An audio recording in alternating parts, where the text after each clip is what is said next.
यह एक काल्पनिक कहानी है। इसमें दिखाई गई घटनाएं, पात्र और संवाद पूरी तरह से लेखक की कल्पना पर आधारित हैं। इसका कोई संबंध किसी वास्तविक व्यक्ति या घटना से नहीं है। उस प्राचीन म्यान की तलवार। आरव ने भौहें सिकोड़कर कहा, क्या तुमने यह नहीं कहा था कि मैं बहुत कमजोर हूँ और इस पर नियंत्रण पाने में बिल्कुल असमर्थ हूँ? वह बहुत समय पहले से उस रहस्यमयी तलवार के बारे में जानने के लिए उत्सुक था। दुर्भाग्य से तलवार की आत्मा बेहद जिद्दी थी और उसने उसके सामने कुछ भी उजागर करने से साफ इनकार कर दिया था। उसने बस इतना ही कहा था कि उसकी ताकत बहुत कम है, सचमुच बहुत कम है। तलवार की आत्मा ने कहा, तुम सचमुच बहुत कमजोर हो, लेकिन तुम्हारी शारीरिक ताकत बमुश्किल पर्याप्त है। अगर यह अतीत की बात होती तो मैं तुम्हारे मुख्य शरीर को खोजने के लिए तुम्हें ले जाने से पहले राजसिंहासन स्तर तक पहुंचने का इंतजार करती। लेकिन अब मैं और इंतजार नहीं कर सकती। वह इंतजार नहीं कर सकती। आरव का चेहरा गंभीर हो गया और उसने कहा, अरे, मुझे जान से मत मरवा देना। तुमने कहा था कि तलवार संप्रदाय के स्थापना पूर्वज भी उन दिनों इसे हासिल नहीं कर पाए थे, और तुम चाहती हो कि मैं इसे अभी लेने जाऊं।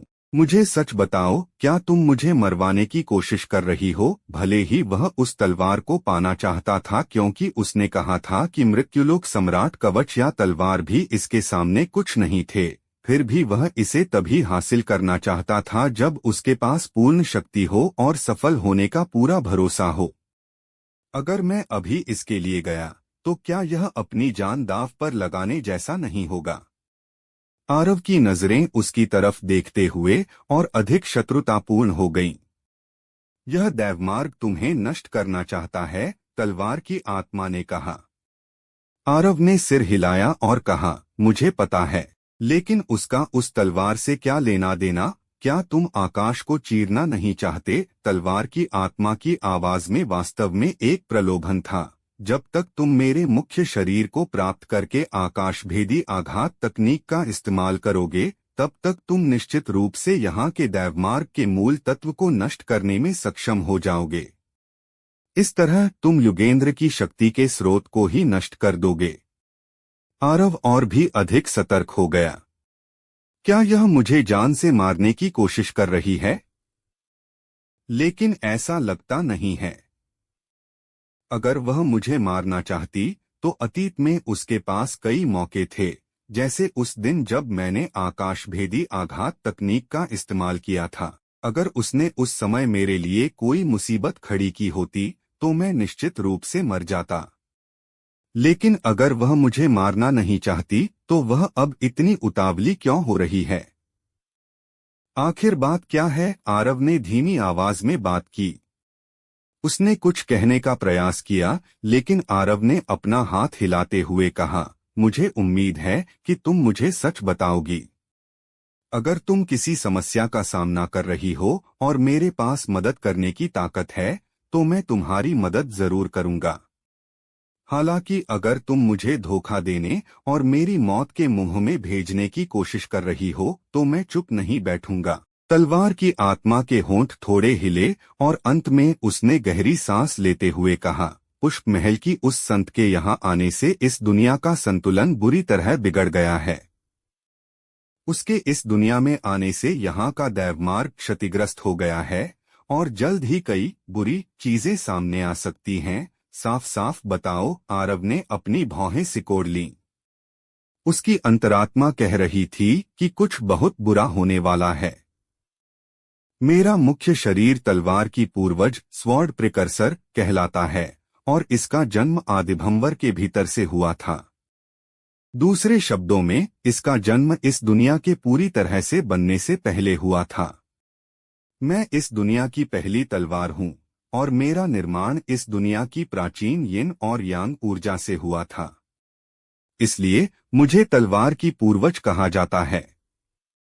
1,00,000 साल पहले इस दुनिया में दैवमार्ग को चुनौती देने वाले विद्रोही साधकों का एक समूह आया था। वे एक अलग दुनिया से यहाँ आए थे और उनका एकमात्र उद्देश्य हर एक दुनिया की प्राचीन ऊर्जा और आत्मिक ऊर्जा को छीनना था। इसलिए यह दुनिया एक अभूतपूर्व खतरे में थी। क्योंकि एक बार जब दुनिया में प्राचीन ऊर्जा और आत्मिक ऊर्जा पूरी तरह से गायब हो जाएगी तो दुनिया बहुत कम समय में नष्ट हो जाएगी। तलवार की आत्मा धीरे से बोली, मेरे दूसरे स्वामी, कुछ मानव साधकों, दैत्य जाति, दानव जाति और कई अन्य जातियों ने, जिनमें से कुछ उस समय तक विलुप्त नहीं हुई थीं, दैवमार्ग के आह्वान का जवाब दिया और वे उन विद्रोही साधकों के खिलाफ एकजुट हो गए। एक भीषण युद्ध के बाद जो 10,000 से अधिक वर्षों तक चला, विद्रोही साधक व्यावहारिक रूप से इस महाद्वीप से गायब हो गए। क्या वे सब मर गए? आरव ने पूछा। उसने अपना सिर हिलाया और कहा, उन्हें मारा नहीं जा सकता था। उनमें से कुछ अद्वितीय विशेषज्ञों ने अपने शरीर और आत्माओं को एक अमर अवस्था में विकसित कर लिया था। हमारी दुनिया का एक भी व्यक्ति नहीं, मुझे कहना चाहिए कि हमारी दुनिया का दैवमार्ग भी उन्हें नष्ट करने में सक्षम नहीं था। शायद उस दुनिया के विशेषज्ञ जहां से वह छोटी बच्ची आती है, इसे करने में सक्षम हो सकते हैं, चूंकि वे मरे नहीं हैं। तो क्या तुम मुझे यह बता रही हो कि वे अभी भी हमारी दुनिया में हैं?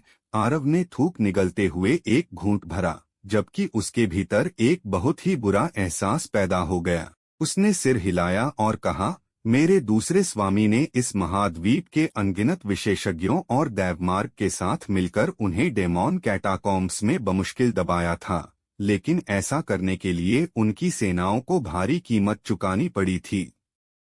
अनगिनत विशेषज्ञ मारे गए और मेरे स्वामी भी युद्ध के दौरान लगी गंभीर चोटों के कारण कुछ ही समय बाद चल बसे। तो तुम्हारा इससे क्या लेना देना है? आरव ने पूछा। उसने उसकी ओर देखा और कहा, भले ही उस समय अनगिनत विशेषज्ञ एकजुट हुए थे और यहाँ तक कि दैवमार्ग ने भी उनकी सहायता की थी, फिर भी वे उन विद्रोही साधकों को पूरी तरह से दबाने में असमर्थ थे। इसलिए मेरे स्वामी ने मेरे मुख्य शरीर को डेमॉन कैटाकॉम्ब्स में गाड़ दिया और दैवमार्ग और अनगिनत विशेषज्ञों की युद्धइच्छा की सहायता से उन विद्रोही साधकों को दबाने के लिए एक कड़ी के रूप में मेरा उपयोग किया। अब वह सील ढीली हो गई है। आरव की पलकें झपकीं और उसने कहा, मुझे यह मत बताना कि वे विद्रोही साधक उस सील को तोड़कर बाहर निकलने वाले हैं। उसने कहा, मुझे नहीं पता कि वे बाहर आने वाले हैं या नहीं, लेकिन मुझे खतरे का एक अभूतपूर्व एहसास हो रहा है। इतने साल बीत चुके हैं और यह दुनिया कमजोर होती जा रही है, जबकि इसके विशेषज्ञ कम होते जा रहे हैं। अगर सील को मजबूत बनाए रखने के लिए कोई नहीं होगा, तो इसका ढीला होना बहुत सामान्य बात है। वे कितने शक्तिशाली हैं? आरव ने पूछा। उसने उत्तर दिया, उनमें से सबसे कमजोर भी संतस्तर के आधे स्तर पर हैं। वे कितने? अनगिनत।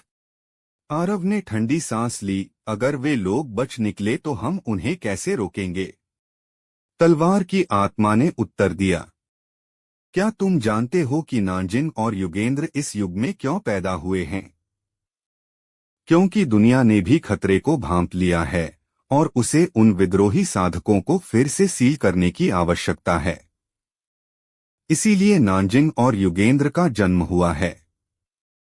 उनकी प्रतिभा इतनी असाधारण होने का कारण यह है कि वे इस दुनिया के कर्मफल के भाग्य का आनंद ले रहे हैं। हालांकि दैवमार्ग ने शायद कभी नहीं सोचा होगा कि तुम इस दुनिया में प्रकट हो जाओगे। इससे मेरा क्या लेना देना? आरव ने नाराजगी के स्वर में कहा। क्योंकि तुम्हारी उपस्थिति युगेंद्र के लिए महाद्वीप को एकीकृत करना बहुत कठिन बना देती है, इसीलिए दैवमार्ग तुम्हें नष्ट करना चाहता है। तुम्हारा अस्तित्व ही युगेंद्र के विकास में बाधा डालता है। यदि वह महाद्वीप को एकीकृत नहीं कर सकता और पूरे महाद्वीप के विशेषज्ञों को इकट्ठा नहीं कर सकता, तो वे विद्रोही साधक निश्चित रूप से एक बार फिर जाग जाएंगे। उस समय यह दुनिया और इसके भीतर का हर व्यक्ति मर जाएगा, तलवार की आत्मा ने कहा। आरव ने थोड़े असंतुष्ट लहजे में बात की। अरे, तुम ऐसा दिखा रही हो जैसे मैं इस पूरी दुनिया का पापी हूं। तुम्हें अपने तथ्य सही करने चाहिए। वे लोग हैं जो मुझे मारना चाहते हैं। क्या ऐसा हो सकता है कि केवल वे ही मुझे मार सकें और मैं विरोध भी न करूं? वह कुछ देर के लिए शांत हो गई और फिर उसने कहा, तुम सभी को मिलकर काम करना चाहिए।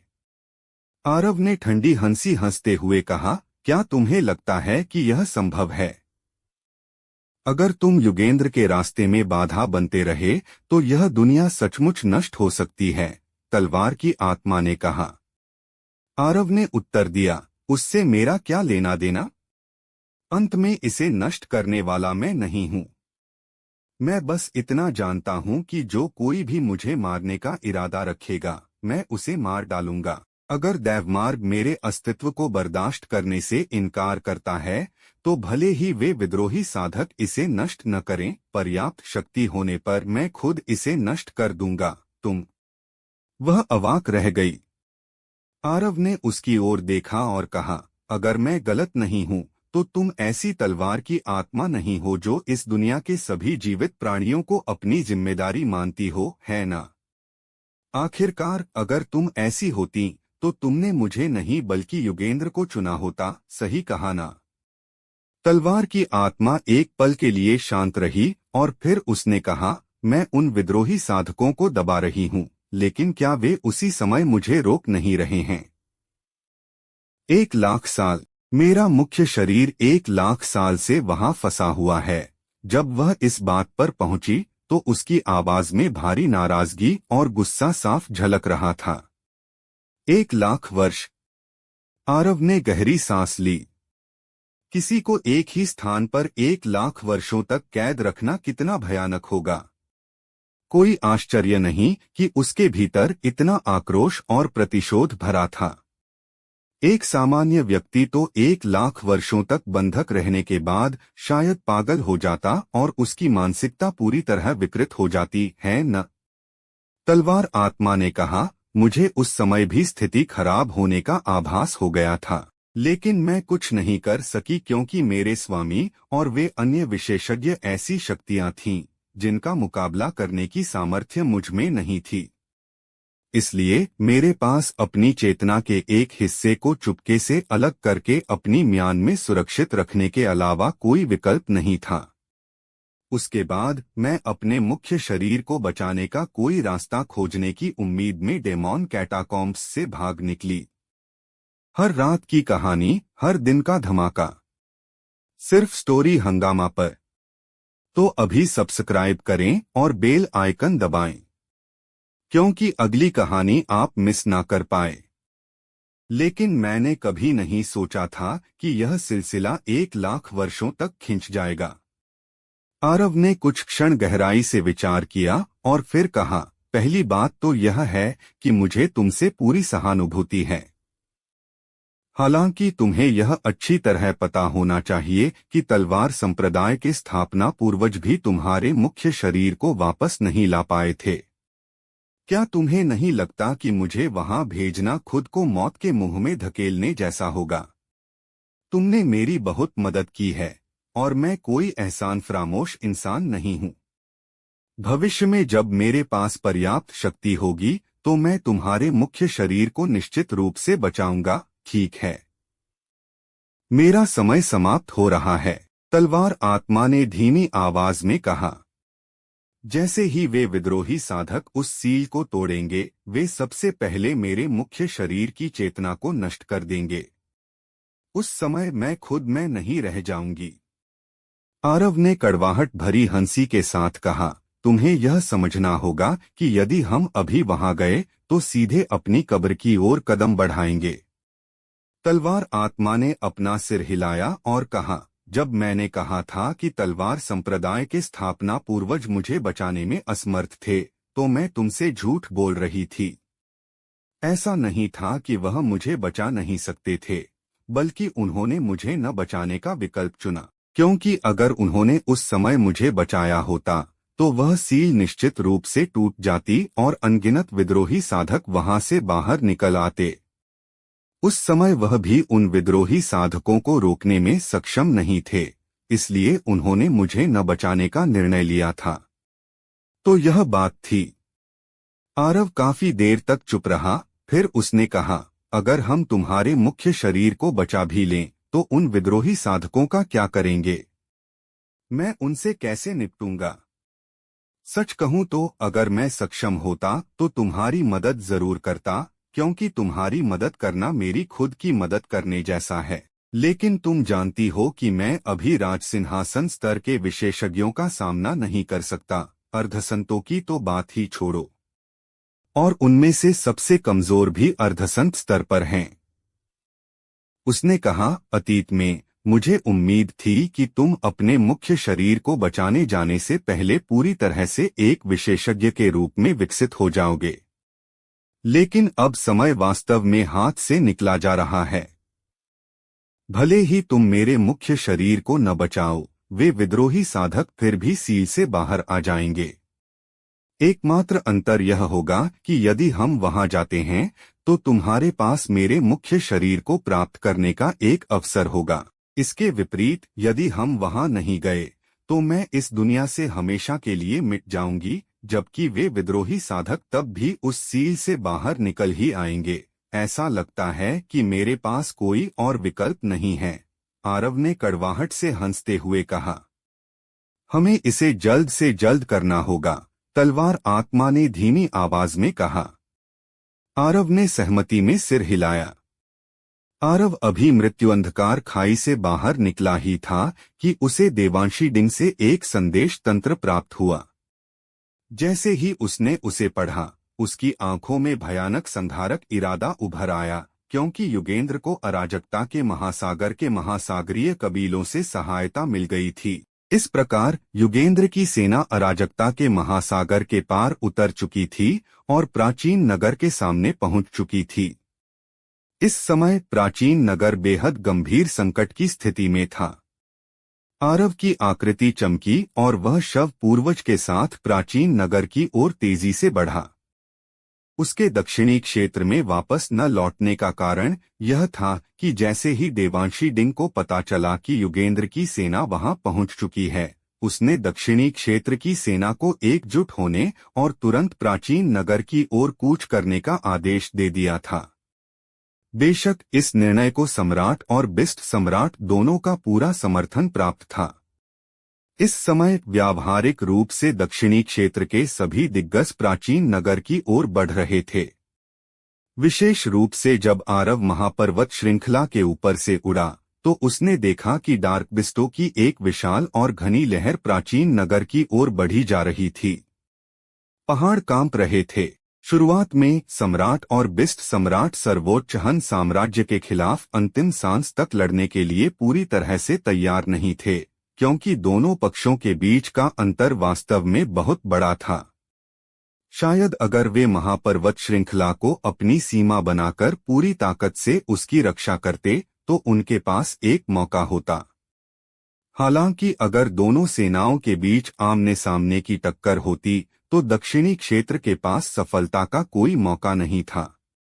लेकिन जब उन्होंने सुना कि आरव जीवित है और उसने आत्मोन्नति स्तर का 5वां स्तर भी प्राप्त कर लिया है, तो वे एक पल के लिए भी नहीं झिझके। बलपूर्वक किसी सीमा की रक्षा करना अंततः कभी न कभी विफल हो जाता, लेकिन मृत्यु तक की जाने वाली लड़ाई उन्हें सफलता का एक अवसर अवश्य प्रदान करती। कम से कम यदि वे असफल भी होते तो भी वे सर्वोच्च हन साम्राज्य को इसकी एक अत्यंत भयानक कीमत चुकाने पर मजबूर कर सकते थे। प्राचीन नगर यह दक्षिणी क्षेत्र के सामने एक प्राकृतिक अवरोध की तरह था। युगेंद्र की सेना को इसे छोड़कर दक्षिणी क्षेत्र में प्रवेश करने के लिए नगर के पूर्व या पश्चिम से कम 5000 किलोमीटर का चक्कर लगाना पड़ता, लेकिन युगेंद्र किसी भी कीमत पर उन रास्तों को नहीं चुनता, क्योंकि वे दोनों मार्ग आकाश छूते पहाड़ों, बेहद उबड़-खाबड़ इलाकों और अनगिनत खतरनाक दलदलों से घिरे हुए थे। आत्मोन्नति स्तर के विशेषज्ञों के अलावा आत्मिक स्तर के साधक भी वहां से पार नहीं पा सकते थे। इसलिए उसे प्राचीन नगर से होकर ही गुजरना था।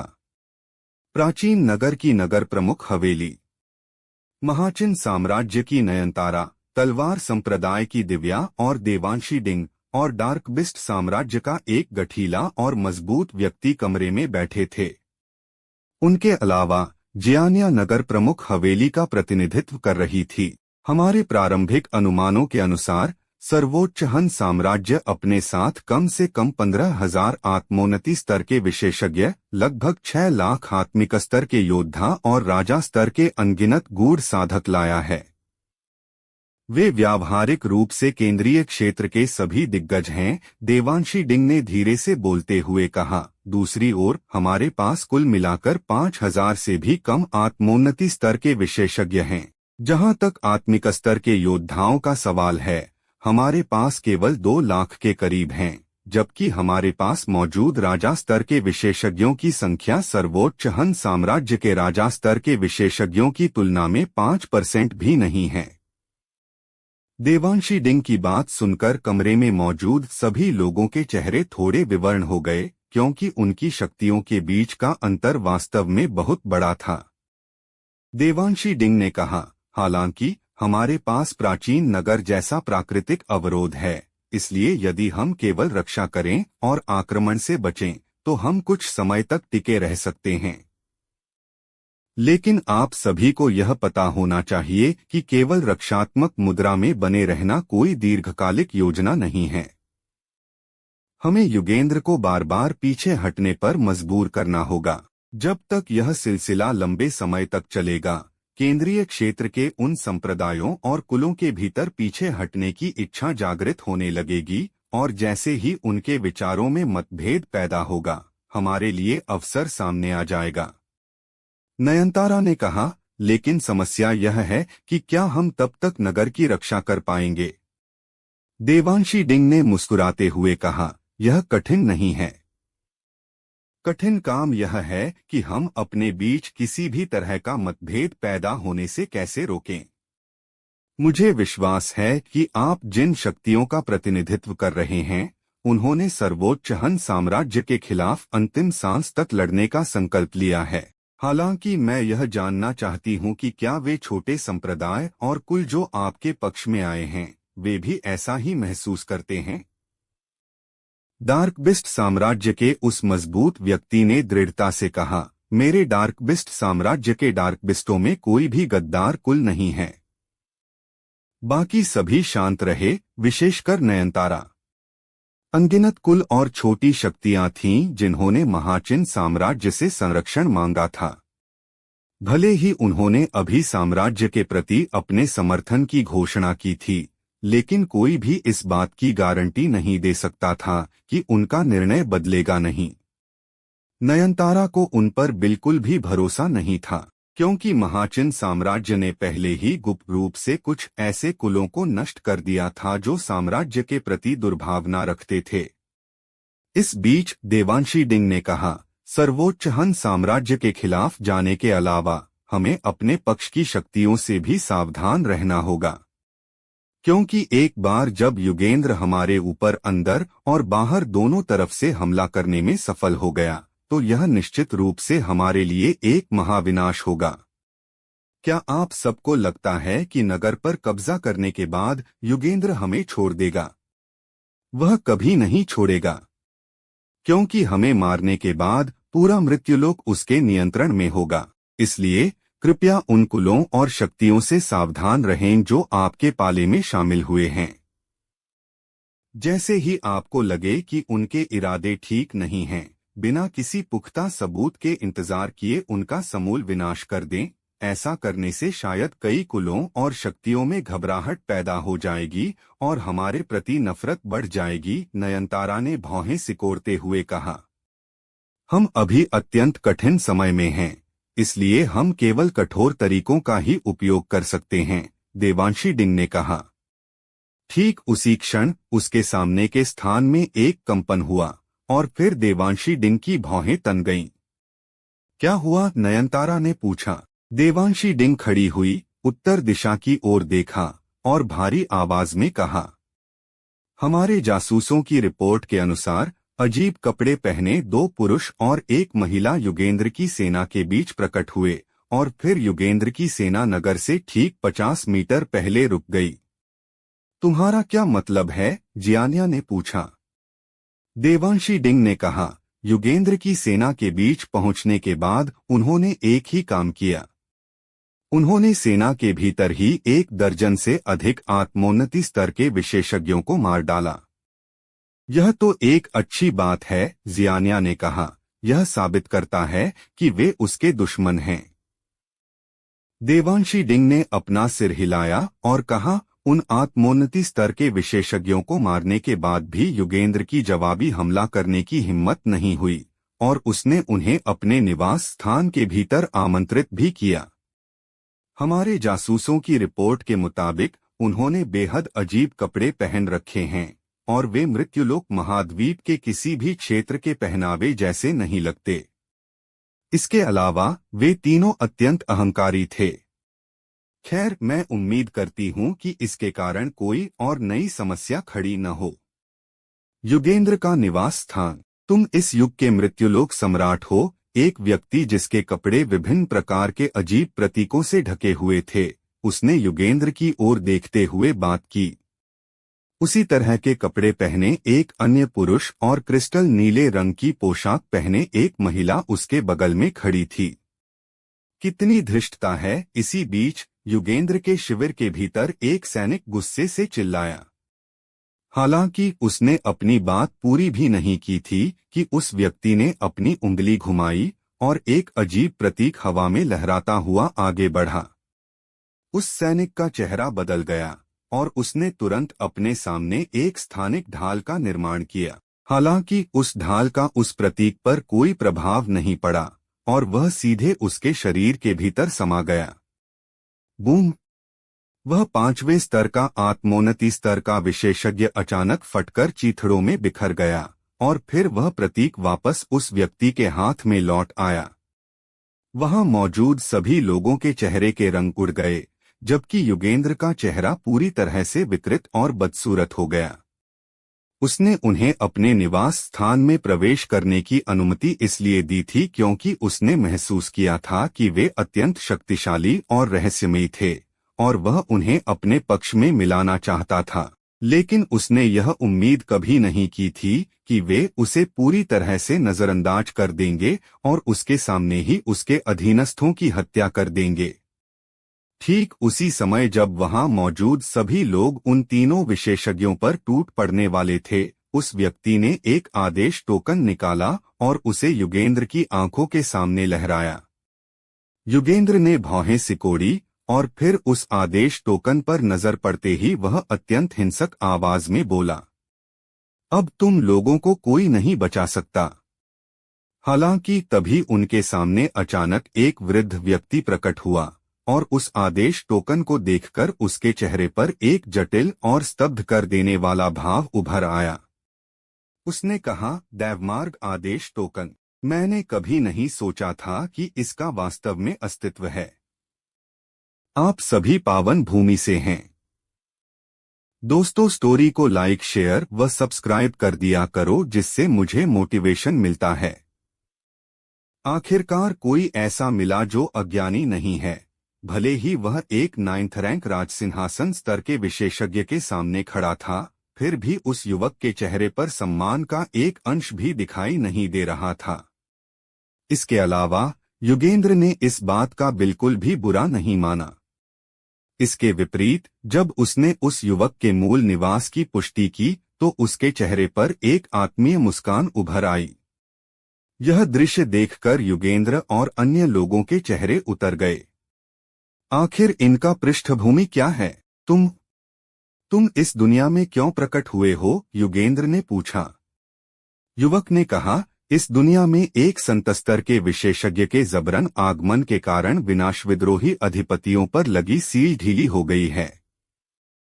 इसलिए मेरे देवाधिपत्य लोक को उस सील को मजबूत करने में हमारी सहायता करने के लिए बड़ी संख्या में विशेषज्ञों की तत्काल आवश्यकता है। हमें वास्तव में बहुत अधिक उम्मीद नहीं थी क्योंकि इस दुनिया की आत्मिक ऊर्जा पहले ही इस हद तक सूख चुकी थी, लेकिन मैंने कभी नहीं सोचा था कि इस दुनिया में वास्तव में किसी को मृत्युलोक सम्राट का पद विरासत में मिला है। मृत्युलोक सम्राट तलवार, मृत्युलोक सम्राट सील और इस दुनिया का कर्मफल का भाग्य बहुत उपयोगी हैं। सील ढीली हो गई है। युगेंद्र के चेहरे के भाव बदल गए और उसने कहा, क्या यह सच है? युवक ने कहा, बिल्कुल, अन्यथा हम इस स्थान पर क्यों आते? बोलते हुए उसने युगेंद्र की ओर देखा और कहा, चूंकि तुम मृत्युलोक सम्राट हो तो तुरंत मानव जाति के आत्मोन्नति स्तर और उससे ऊपर के सभी विशेषज्ञों को बुलाओ और फिर तुरंत हमारे साथ देवाधिपत्य लोक चलो। हमने दैत्य जाति, दैत्य जंतु जाति और नेदर जाति से संपर्क करने के लिए पहले ही अपनी सेनाएं भेज दी हैं। मेरा मानना है कि वे जल्द ही डेमॉन कैटाकॉम्ब्स की ओर बढ़ रहे होंगे। युगेंद्र ने अपनी भौहें सिकोड़ी और बुजुर्ग की ओर देखा।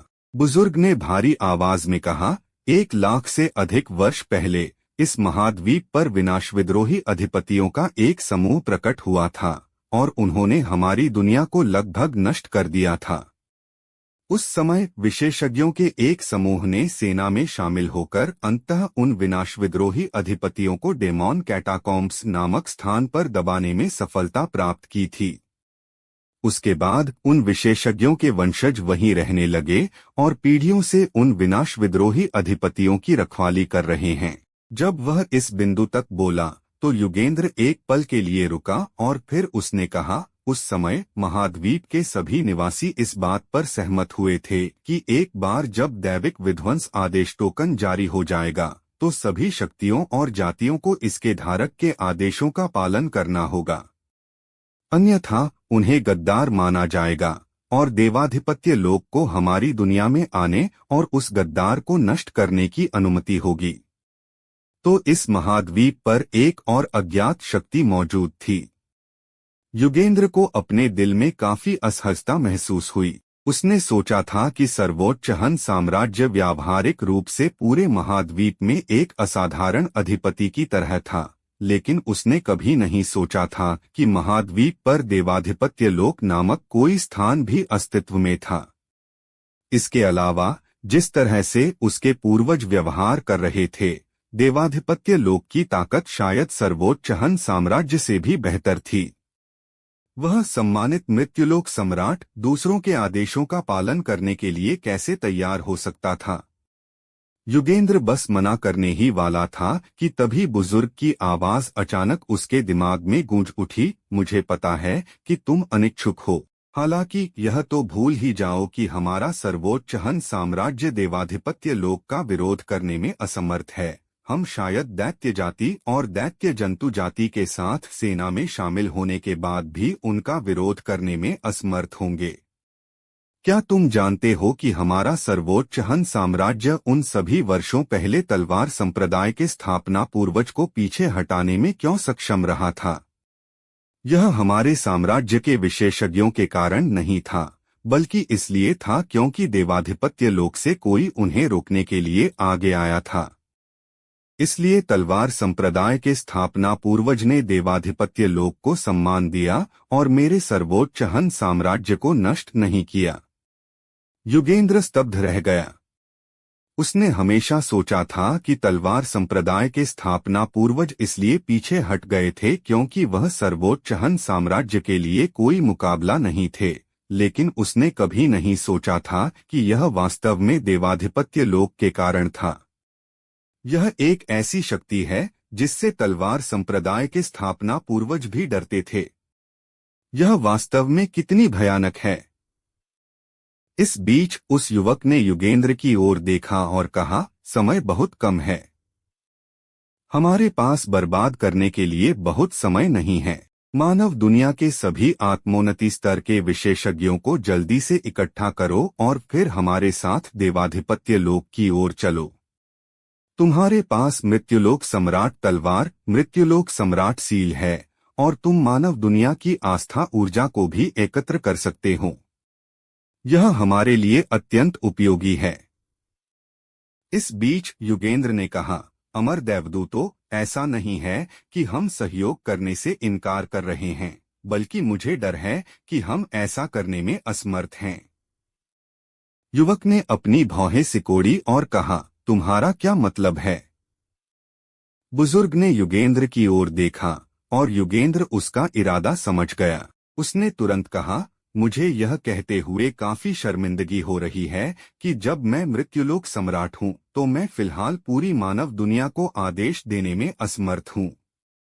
उदाहरण के लिए, यह दक्षिणी क्षेत्र अभी मेरे सर्वोच्च हन साम्राज्य का विरोध कर रहा है और यह अंत तक मेरे साम्राज्य से लड़ने का इरादा रखता है। इसलिए मैं अधिक से अधिक अपने सर्वोच्च हन साम्राज्य के आत्मोन्नति स्तर के विशेषज्ञों को इकट्ठा कर सकता हूँ। मैं दक्षिणी क्षेत्र को आदेश देने में शक्तिहीन हूँ। दक्षिणी क्षेत्र की शक्तियां स्पष्ट रूप से अंत तक उससे लड़ने का इरादा रखती थीं। भले ही वह उनसे डरता नहीं था, लेकिन देवाधिपत्य लोक की सहायता से दक्षिणी क्षेत्र को जीतने के लिए उसे एक भी सैनिक को खोने की आवश्यकता नहीं हो सकती थी। इसलिए युगेंद्र के होठों के कोनों पर एक मुस्कान उभरे बिना नहीं रह सकी। युवक ने अपनी भौहें सिकोड़ी। उसने उम्मीद नहीं की थी कि मृत्युलोक सम्राट ने वास्तव में मानव दुनिया को एकीकृत नहीं किया था। पूरी मानव जाति की आस्था ऊर्जा के बिना एक मृत्युलोक सम्राट देवाधिपत्य लोक के लिए बहुत उपयोगी नहीं था। क्या इसे हल करना बहुत आसान नहीं है? इस बीच दूसरे व्यक्ति ने, जिसके हाथ में एक भाला था, कहा, तुम्हारी सेना पहले से ही यहाँ है, तो बस आगे बढ़ो और उन्हें कुचल दो। मुझे मत बताना कि दक्षिणी क्षेत्र तुम्हारी सेना का सामना कर सकता है। युगेंद्र ने कहा, लेकिन क्या इससे मानव दुनिया के विशेषज्ञों के बीच भारी मात्रा में नुकसान नहीं होगा? इसके अलावा यदि मैं दक्षिणी क्षेत्र के सभी गूढ़ साधकों को नष्ट कर दूंगा तो मुझे मिलने वाली आस्था ऊर्जा शायद बहुत कम हो जाएगी, सही ना? इस बीच समूह में एकमात्र महिला अचानक बोली, तुम्हारा इरादा दक्षिणी क्षेत्र को जीतने के लिए हमारा उपयोग करने का है। युगेंद्र ने मुस्कुराते हुए कहा, मुझे यकीन है कि आप तीनों ने ध्यान दिया होगा कि मैं दक्षिणी क्षेत्र को नष्ट करने के लिए तैयार था। हालांकि इस बात पर विचार करते हुए कि हमारी मानव जाति को मिलकर काम करना चाहिए, मुझे उम्मीद है कि आप तीनों दक्षिणी क्षेत्र की उन शक्तियों को मनाएंगे और उन्हें आत्मसमर्पण करने के लिए मजबूर करेंगे। उसके बाद हम विनाश विद्रोही अधिपतियों के खिलाफ मिलकर काम कर सकते हैं। बेशक अगर आप तीनों तैयार नहीं हैं तो मैं अस्थायी रूप से दक्षिणी क्षेत्र पर हमला करना छोड़ दूंगा और अभी अपने साम्राज्य के संभ्रांत वर्ग को लेकर देवाधिपत्य लोक की ओर चलूंगा। आगे चल रहे युवक ने अपना हाथ हिलाया और कहा, केवल तुम्हें पूरी मानव जाति की आस्था ऊर्जा एकत्र करने की अनुमति देकर ही तुम हमारे लिए अत्यंत सहायक होगे। यदि एक भी क्षेत्र छूट जाता है तो यह काम नहीं करेगा। दक्षिणी क्षेत्र के गूढ़ साधक विनाश विद्रोही अधिपतियों का विरोध करने के लिए कर्तव्य से बंधे हैं। भले ही हम आप सभी के बीच के मामलों में हस्तक्षेप नहीं करना चाहते हैं, लेकिन हमारे सामने महत्वपूर्ण मामला विनाश विद्रोही अधिपतियों को सील करना है। इसलिए उन्हें बिना किसी शर्त के तुम्हारे सामने आत्मसमर्पण करना होगा, चाहे कुछ भी हो, और तुम्हें पूरी मानव दुनिया की आस्था ऊर्जा को नियंत्रित करने की अनुमति देनी होगी। यह सुनकर युगेंद्र बेहद खुश हुआ। चलो चलते हैं और दक्षिणी क्षेत्र के गूढ़ साधकों से मिलते हैं। युवक मुड़ा और युगेंद्र के आवास से बाहर निकल गया। ठीक इसी क्षण युगेंद्र अचानक बोला, अगर उन्होंने मना कर दिया तो? युवक एक पल के लिए रुका और बोला, देवाधिपत्य लोक के आदेश की अवज्ञा करने का साहस कोई नहीं करता। यदि वे इनकार करते हैं तो हम उन्हें नष्ट कर देंगे। वह अपनी बात खत्म करने के बाद आगे बढ़ गया। भाले वाला व्यक्ति और महिला उसके पीछे पीछे बाहर चले गए। यह सुनकर युगेंद्र के चेहरे पर मुस्कान धीरे धीरे चौड़ी हो गई और फिर वह अंत में जोर जोर से हंसने से खुद को रोक नहीं सका। प्राचीन नगर के बाहर मैं आप सभी को शहर के दरवाजे खोलने और आत्मसमर्पण करने के लिए 2 घंटे का समय देता हूँ, अन्यथा आज वह दिन होगा जब आप सभी को दफना दिया जाएगा। वह युवक हवा में तैर रहा था और प्राचीन नगर की ओर ठंडी नजरों से देख रहा था, और उसकी आवाज, जो उसकी गूढ़ ऊर्जा द्वारा बढ़ाई गई थी, पूरे शहर में गूंज उठी। देवांशी डिंग, नयनतारा और बाकी सभी लोग प्राचीन नगर की प्राचीर पर खड़े थे। उन तीनों युवकों को देखते हुए देवांशी डिंग के माथे पर शिकन आ गई। उसने गंभीर आवाज में पूछा, तुम लोग कौन हो? कितनी खूबसूरत महिलाएं हैं। जैसे ही देवांशी डिंग और बाकी युवतियां प्राचीर पर आईं, भाला लिए हुए उस युवक की आंखें चमक उठीं। उसकी नजरें लगातार उन चारों पर घूम रही थीं।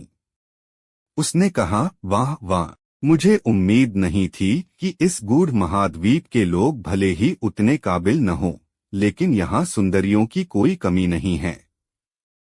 वज्रधार, मैं शौर्यराज इन औरतों को अपने लिए चाहता हूँ। मुझसे इनके लिए मत लड़ना। हाँ हाँ। उसने जानबूझकर अपनी आवाज को इतना तेज और गूंजता हुआ बनाया कि वह आसपास के पूरे इलाके में फैल गई और वहां मौजूद हर व्यक्ति को साफ सुनाई दी। यह सुनते ही देवांशी डिंग और बाकी सभी के चेहरे गुस्से से तमतमा उठे। सबसे आगे खड़े जिस युवक को वज्रधार कहा गया था, उसने देवांशी डिंग और अन्य युवतियों पर एक सरसरी नजर डाली और फिर रूखेपन से कहा, एक बार जब हमारा काम यहाँ खत्म हो जाए तो तुम जो चाहो कर सकते हो। यह सुनकर शौर्यराज की खुशी का ठिकाना नहीं रहा। वह हवा में उछला और देवांशी डिंग तथा अन्य युवतियों की तरफ बेहद अशिष्ट नजरों से देखते हुए बोला, ओ मेरी सुंदरियों, सुना तुम सबने? आज से तुम सब मेरी हो। हाँ हाँ। चिंता मत करो, अगर तुम लोगों ने मुझे खुश रखा तो मैं तुम सबको साधना के लिए अपने साथ देवाधिपत्य लोक ले जाऊंगा। सरसराहट। तभी कृपाण ऊर्जा की एक तीखी लहर ने हवा को चीर दिया और पलक झपकते ही शौर्यराज के सामने पहुंच गई। 8वें स्तर की कृपाण इंटेंट। दिलचस्प है। हाँ हाँ, शौर्यराज ने अपने भाले से आगे की ओर प्रहार किया। वह भाला एक उग्र ड्रैगन की तरह आगे बढ़ा और उसने उस कृपाण ऊर्जा को तुरंत टुकड़ों में बिखेर दिया। इसके बाद शौर्यराज की नजर दिव्या पर टिकी। उसने एक बेहद कामुक और चिढ़ाने वाली मुस्कान के साथ कहा, जितनी ठंडी है उतनी ही दिलकश भी। हाँ हाँ, मुझे तुम्हारे जैसी औरतें ही पसंद हैं। ऐसी स्त्री को जीतना ही असली रोमांच देता है। हाँ हाँ। दिव्या अभी उस पर दोबारा हमला करने ही वाली थी कि देवांशी डिंग ने उसे रोक दिया। फिर देवांशी ने वज्रधार के उस 3 लोगों के समूह की तरफ देखा और कहा, तुम लोग युगेंद्र के सैनिक या मातहत तो नहीं लगते हैं ना? बिल्कुल सही समझा, शौर्यराज ने देवांशी डिंग को घूरते हुए कहा, तुम्हारी नासमझी पर तरस खाकर और इस बात का सम्मान करते हुए कि तुम बेहद खूबसूरत हो, यह युवा स्वामी तुम्हें हमारे बारे में बताता है। हम देवाधिपत्य लोक से आए हैं। हम इस पूरे महाद्वीप के चुनिंदा दिग्गजों को अपने साथ देवाधिपत्य लोक ले जाने आए हैं, ताकि वे विनाश विद्रोही अधिपतियों को कुचलने में हमारी मदद कर सकें। हमें मृत्युलोक सम्राट के कर्मफल के भाग्य की आवश्यकता है, इसलिए तुम लोगों को यह व्यर्थ का प्रतिरोध छोड़कर तुरंत आत्मसमर्पण कर देना चाहिए। चिंता मत करो मेरी जान, मैं मृत्युलोक सम्राट को तुम लोगों को कोई नुकसान नहीं पहुंचाने दूंगा, क्योंकि तुम सब मेरी जो होने वाली हो। हाँ हाँ, क्या तुम इसे रोकने नहीं जा रही हो? क्रिस्टल नीले रंग की पोशाक पहने उस युवती ने बेहद उदासीनता से पूछा। वज्रधार ने सपाट आवाज में कहा, यह तो इन औरतों का सौभाग्य है कि शौर्यराज इन पर रीझ गया है ना? क्या तुम्हें इस बात का डर नहीं है कि वह हमारे अभियान को बिगाड़ देगा? युवती ने दोबारा सवाल किया। किसमें इतनी जुर्रत है जो मेरे देवाधिपत्य लोक के आदेश की नाफरमानी कर सके? वज्रधार ने बेहद सर्द और कड़क आवाज में जवाब दिया। वह युवती शांत हो गई और उसने आगे कुछ नहीं कहा। देवांशी डिंग ने निराशा में अपना सिर हिलाया और कहा, तुम चाहे जहां से भी आए हो या तुम्हारी ताकत कितनी भी भयानक क्यों न हो, मैं बस इतना जानती हूं कि तुमने वो बातें कह दी हैं जो तुम्हें कभी नहीं कहनी चाहिए थीं। इसलिए तुम सबको इसकी एक बेहद खौफनाक कीमत चुकानी पड़ेगी। आखिरकार आरव किस मिजाज का इंसान था? वह एक मुकम्मल सिरफिरा और सनकी था, और एक बार जब कोई उसके अपनों को ठेस पहुंचाता था तो वह देवाधिपत्य लोक जैसी महाशक्तियों की भी रत्ती भर परवाह नहीं करता था। अच्छा, ऐसा है क्या? शौर्यराज ठहाका मारकर हंस पड़ा। वह कुछ देर तक हंसता रहा और फिर बोला, हमें खौफनाक कीमत चुकानी पड़ेगी। कितनी हास्यास्पद बात है। इस छोड़े हुए और बर्बाद संसार के बाशिंदे हमें कीमत चुकाने की धमकी दे रहे हैं। मेरी जान, क्या तुम बिस्तर पर कीमत चुकाने की बात कर रही हो? हाँ हाँ, फिक्र मत करो, मेरा भाला कभी नहीं झुकता। तुम कितनी भी उग्र क्यों न हो, मैं हर हाल में टिका रहूंगा। कितनी ढिठाई है।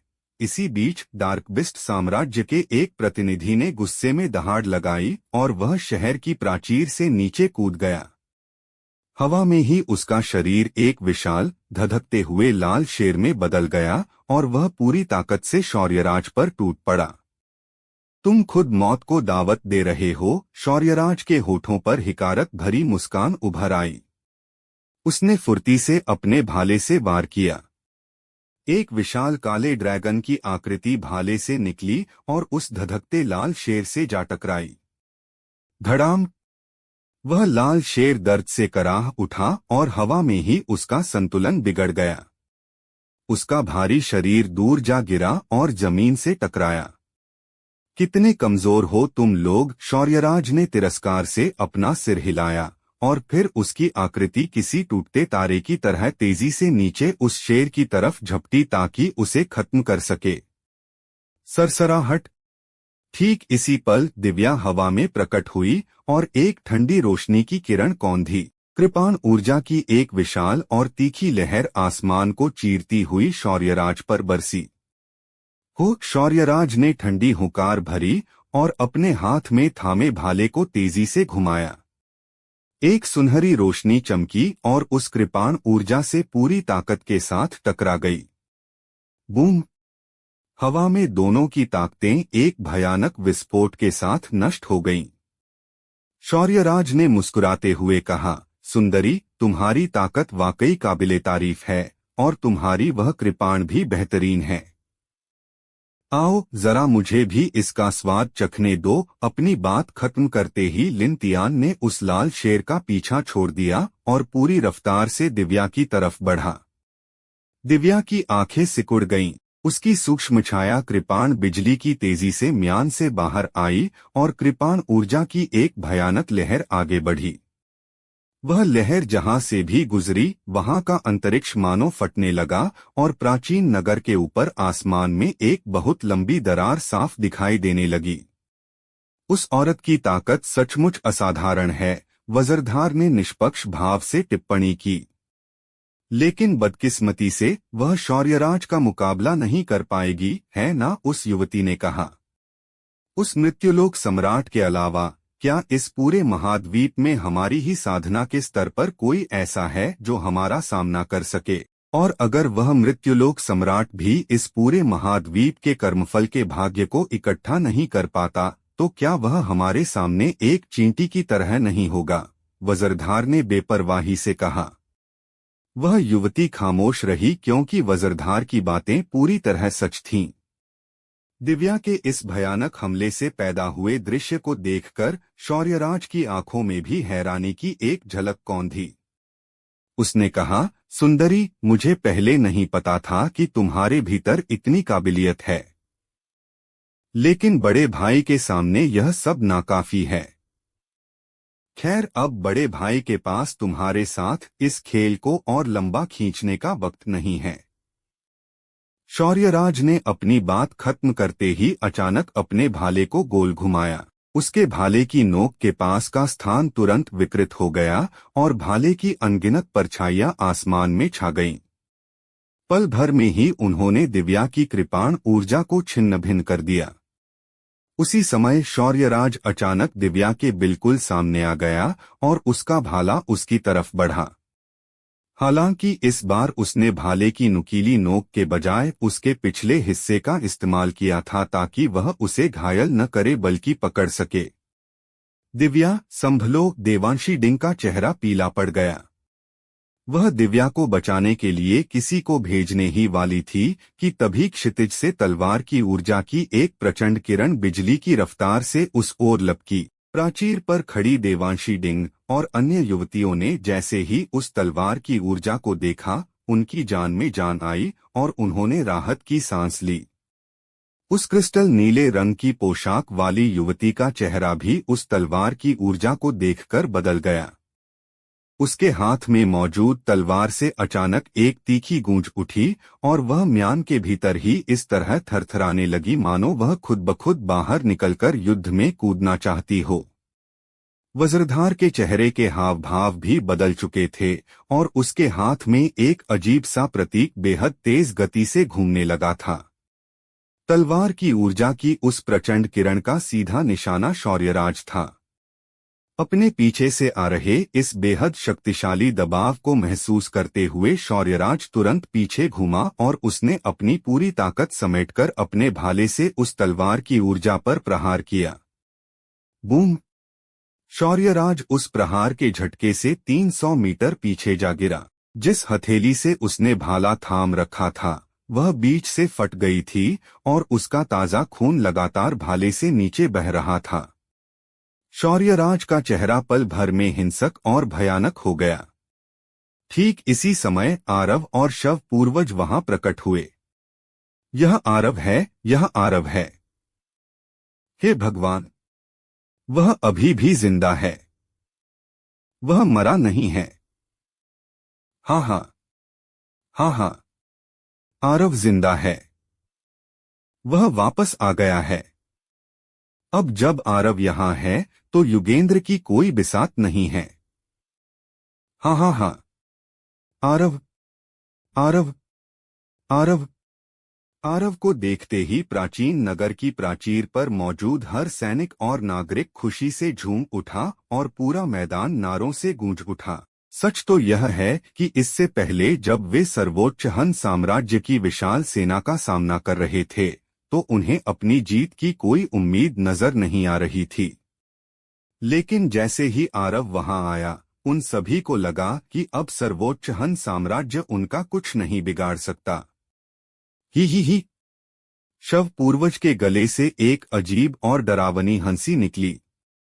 उसने कहा, लड़के, ऐसा लगता है कि तुम इस जगह पर काफी लोकप्रिय हो। आरव ने शव पूर्वज की बात पर कोई ध्यान नहीं दिया। वह तेजी से कदम बढ़ाता हुआ दिव्या के पास गया, उसका हाथ अपने हाथ में लिया और बेहद नरमी से पूछा, क्या तुम ठीक हो? दिव्या ने नामे सिर हिलाया और कहा, इनकी पृष्ठभूमि बहुत रहस्यमयी और बड़ी लगती है। तुम्हें बहुत सावधान रहना होगा। आरव, तुम सचमुच अभी भी जिंदा हो? इसी बीच युगेंद्र भी अपने कुछ खास लोगों के साथ दूर से आता हुआ दिखाई दिया। जब उसने देखा कि आरव वाकई जिंदा बच गया है तो उसके चेहरे का रंग उड़ गया और कई तरह के भाव एक साथ उसके चेहरे पर आ गए। दूसरी तरफ युगेंद्र के साथ आए सभी आत्मोन्नति स्तर के विशेषज्ञों के चेहरे खौफ से सफेद पड़ गए थे और उनकी आंखों में साफ डर देखा जा सकता था। तुम अभी के लिए अंदर जाओ, बाकी सब मुझ पर छोड़ दो, आरव ने दिव्या से हौसला बढ़ाते हुए कहा। दिव्या ने सहमति में सिर हिलाया और फिर वह उड़कर प्राचीन नगर के भीतर चली गई। आरव मुड़ा और उसने दूर खड़े युगेंद्र को देखा। उसने युगेंद्र के पीछे मौजूद सैनिकों और विशेषज्ञों की संख्या का अंदाजा लगाया। यह देखकर कि युगेंद्र अपने साथ 100 से भी कम विशेषज्ञों को लेकर आया है, आरव ने तंज कसते हुए कहा, क्या तुम अपने साथ बस इतनी ही सेना लेकर आए हो? युगेंद्र, क्या तुम्हें पूरा भरोसा है कि इतनी कम ताकत तुम्हें मुझसे बचा पाएगी? आरव, युगेंद्र का चेहरा गुस्से और नफरत से विकृत हो गया। लेकिन अगले ही पल वह पीछे मुड़ा और अपने पूरे समूह को लेकर वहां से तेजी से हटने लगा, क्योंकि वह अच्छी तरह जानता था कि उसके ये मातहत आरव के सामने सिर्फ गाजर मूली की तरह कट जाएंगे और उनकी मौत पूरी तरह बेमकसद होगी। हालांकि अब उसके पास 3 क्षेत्रों की आस्था की ऊर्जा थी, जिससे उसे आरव से अकेले लड़ने का भरोसा था। लेकिन आरव के साथ शव पूर्वज और दिव्य स्वर्ण ड्रैगन भी थे। अगर उनमें से किसी एक ने भी युगेंद्र को उलझाए रखा तो आरव पलक झपकते ही उसके सारे रक्षकों को मौत के घाट उतार देता। वह तो असल में यहाँ देवाधिपत्य लोक के उन तीनों युवकों की ताकत का तमाशा देखने आया था, लेकिन उसने सपने में भी नहीं सोचा था कि यहाँ उसे सीधे आरव का सामना करना पड़ेगा। क्या एक संतस्तर का विशेषज्ञ भी आरव को खत्म नहीं कर पाया?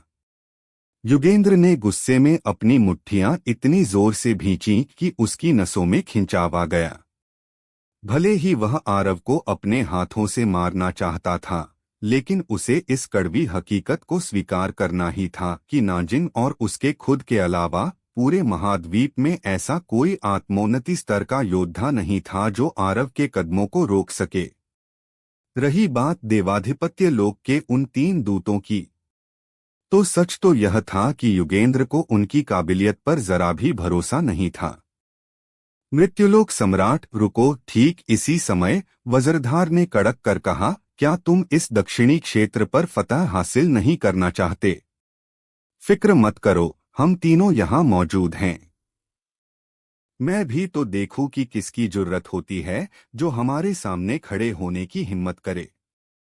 युगेंद्र ने एक गहरी सांस ली, पीछे मुड़कर वज्रधार की तरफ देखा और बेहद ठंडे लहजे में कहा, अमर देवदूतों, मैं तुम्हें एक मुफ्त की सलाह दे रहा हूं।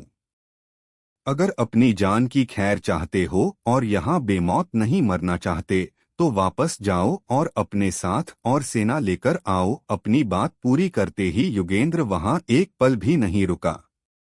उसने तुरंत अपने समूह का नेतृत्व किया और देखते ही देखते सबकी नजरों से ओझल हो गया।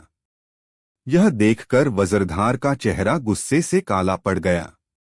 ऐसा लगता है कि इस इंसानी दुनिया में तुम्हारी साख और खौफ वाकई बहुत ज्यादा है। इसी बीच शौर्यराज ने अपने घायल हाथ की परवाह न करते हुए कहा, लेकिन इससे कोई फर्क नहीं पड़ता क्योंकि आज के बाद तुम्हारा वजूद खत्म होने वाला है। क्या वो औरत जो अभी यहाँ थी तुम्हारी पत्नी थी? हाँ हाँ, चिंता मत करो, तुम्हारे मरने के बाद मैं उसका बहुत अच्छे से ख्याल रखूंगा। हाँ हाँ हाँ। शव पूर्वज ने तरस खाते हुए अपना सिर हिलाया और कहा, मैंने अपनी पूरी जिंदगी में आज तक किसी को मरने के लिए इतना उतावला और बेताब नहीं देखा। अब क्या होने वाला है आगे सुनते रहिए सर्वशक्तिमान हमारे चैनल स्टोरी हंगामा पर।